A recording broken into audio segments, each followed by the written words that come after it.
नमस्कार, मी शीला पाटील. शिदोरीमध्ये आपलं स्वागत आहे. आज आपण पाहणार आहे गुजराती कढी. ही आंबट गोड तिखट चवीची कढी चवीला खूप छान लागते. भात खिचडी सोबत आपण खाऊ शकतो. अगदी पावसाळ्यात आणि थंडीच्या दिवसात असं सुद्धा प्यायलाही खूप छान वाटते. चला तर कसं करायचं ते पाहूया. गुजराती कढी करण्यासाठी मी इथं 2.5 ग्लास ताक घेतलंय. ताक खूप गोडसर नको आणि जास्त आंबट पण नको. जर ताक नसेल तर 1 ते 1.5 वाटी दही घ्या आणि त्यामध्ये पाणी घालून तुम्ही ताक करू शकता. आता त्या ताकामध्ये आपण 1-2 मिरच्या आणि थोडंसं आलं बारीक ठेचून घेतलेलं आहे ते घालायचं. चवीनुसार मीठ, 2 चमचे साखर. ही गुजराती कढी गोड असते त्यामुळे त्यामध्ये साखर घालावं लागतं. आणि ताकाच्या पातळपणानुसार त्यामध्ये पीठ घालायचंय, बेसन पीठ. मी इथं 2 ते 2.5 पेला ताक होतं त्यामुळं मी इथं 2.5 चमचे पीठ घालणार आहे, बेसन. आणि हे पूर्ण विरघळून घ्यायचं. पूर्ण सगळ्या गाठी विरघळून घ्यायच्या.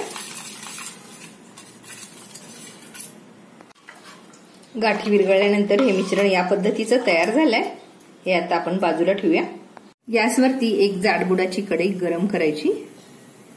थोडी गरम झाल्यानंतर त्यामध्ये आपण ही तुपाची फोडणी द्यायचंय, म्हणजेच कढी एकदम छान लागतं. इथं 1 चमचा तूप घातलेलं आहे. तूप छान विरघळून घ्यायचं.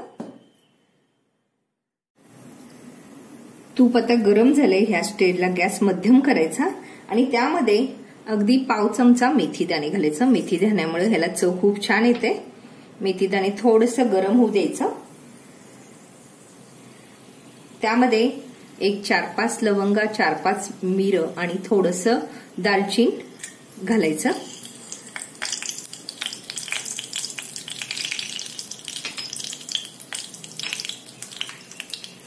थोडंसं तडतडू लागलं की त्यामध्ये 2 सुक्या मिरच्या,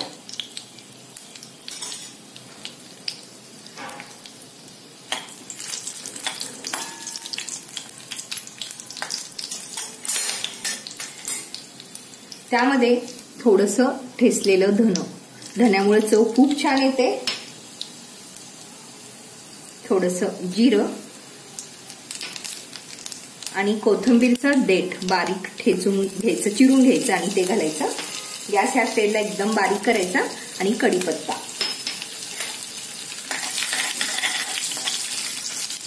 फोडणी खमंग बसली पाहिजे, म्हणजेच एकदम छान वाटतं कढी.